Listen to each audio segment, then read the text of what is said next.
ಕ್ಷೇತ್ರಗಳಿಗೆ ಮಾತ್ರ ಅಭ್ಯರ್ಥಿಗಳು ಘೋಷಣೆ ಆಗಿದೆ. ತಮ್ಮ ಕ್ಷೇತ್ರನೂ ಕ್ಲಿಯರ್ ಆಗಿದೆ ಸರ್.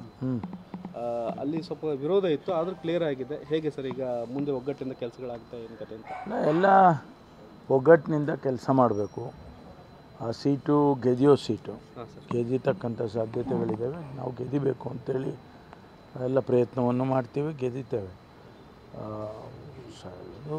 ಅಭ್ಯರ್ಥಿಗಳು ಯಾರು ನಮಗೆ ಬೇಕು ಅಂತ ಕೇಳಿದ್ರು, ಅವರಿಗೆ ಸ್ವಲ್ಪ ಅಸಮಾಧಾನ ಇದ್ದೇ ಇರುತ್ತೆ. ಅದನ್ನೆಲ್ಲ ಸರಿ ಮಾಡಿ ಪಕ್ಷದ ಹಿತದೃಷ್ಟಿಯಿಂದ ಕೆಲಸ ಮಾಡ್ಕೊಂಡು ಹೋಗಬೇಕು. ಮುಂದೆ ಅನೇಕ ಅವಕಾಶಗಳು ಬರುತ್ತವೆ ಅಂತೇಳಿ ಅವರಿಗೆಲ್ಲ ಕನ್ವಿನ್ಸ್ ಮಾಡಬೇಕಾಗ್ತದೆ. ಇಷ್ಟಲ್ಲೇ 15 ಕ್ಷೇತ್ರಗಳು ಶಿಫಾರಸಾಗಿತ್ತು.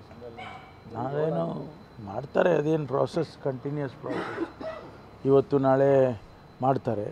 ಅಧ್ಯಕ್ಷರಿಗಾಗಲೇ ಹೇಳಿದಾರಲ್ಲ, 11ನೇ ತಾರೀಕು ಒಳಗಾಗಿ ಎಲ್ಲವನ್ನು ಕ್ಲಿಯರ್ ಮಾಡ್ತೀವಿ ಅಂತೇಳಿ ಮಾಡ್ತಾರೆ. ಸರ್, ಈಗ ನಿಮ್ಮ ಕ್ಷೇತ್ರದಲ್ಲಿ ಅಸಮಾಧಾನಿತರನ್ನ ನೀವೇನಾದ್ರು ಸಮಾಧಾನ ಮಾಡುವಂಥ ಎಲ್ಲ ಕೆಲಸ ಮಾಡ್ತೇವೆ ನಾವು. ಪ್ರತಿಯೊಂದು ಚುನಾವಣೆ ಸಂದರ್ಭದಲ್ಲಿ ಯಾರ್ಯಾರು ಅಸಮಾಧಾನ ಹೊಂದಿರ್ತಾರೆ ಅವ್ರನ್ನೆಲ್ಲ ಕೂಡಿಸ್ಕೊಂಡೇ ಹೋಗಬೇಕಾಗತ್ತೆ.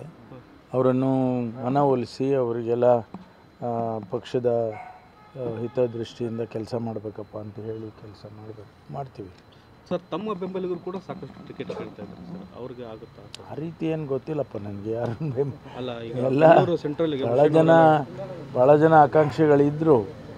ಅವರಿಗೆ ಸ್ಕ್ರೀನಿಂಗ್ ಕಮಿಟಿ ಮಾಡಿ ಸ್ಕ್ರೀನ್ ಮಾಡಿ 2 ಸಾರಿ ಸ್ಕ್ರೀನಿಂಗ್ ಮಾಡಿ ತೊಗೊಂಡೋಗಿದ್ದಾರೆ. ಅಧ್ಯಕ್ಷರು ಮತ್ತು ಸ್ಕ್ರೀನಿಂಗ್ ಕಮಿಟಿ ಹಿತದೃಷ್ಟಿಯಿಂದ ಯಾರಿಗೆ ರೆಕಮೆಂಡ್ ಮಾಡಿದ್ದಾರೆ ಅದನ್ನು ಕ್ಲಿಯರ್ ಮಾಡಿ ಕೊಡ್ತಾರೆ. ಸರ್, ಈ ಬಾಂಬ್